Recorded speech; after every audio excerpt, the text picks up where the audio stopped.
اقرأ باسم ربك الذي خلق خلق الإنسان من علق.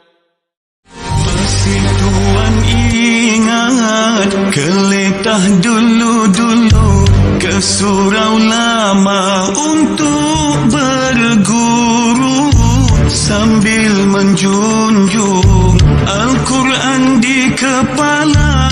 Tanya teman sebelah, semalam ubah di mana?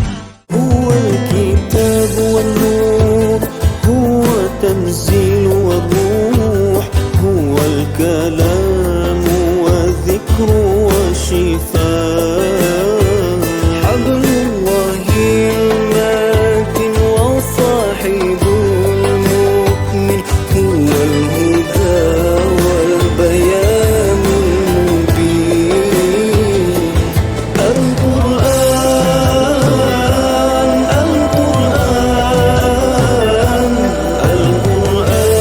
petunjuk manusia, petunjuk mulia, jalan bahagia. Al-Quran penyuluh pelita, kabar gembira, neraca minda. Al-Quran penyembuh derita, beri syafaat, membawa berkat, bahtera dunia. Gak pernah berbesar, makin jauh Tuhan berjalan, makin banyak kumpul kawan, namun kita kan keliruan.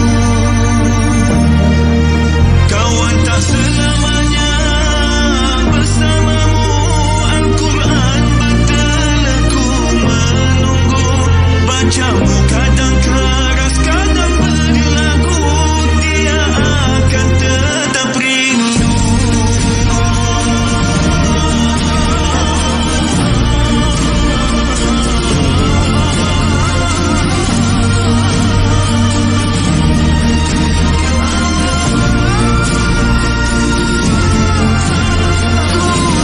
Juga pernah berbesar, makin jauh Tuhan berjalan, makin Astaghfirullah Rabbal baraya, astaghfirullah minal khataya.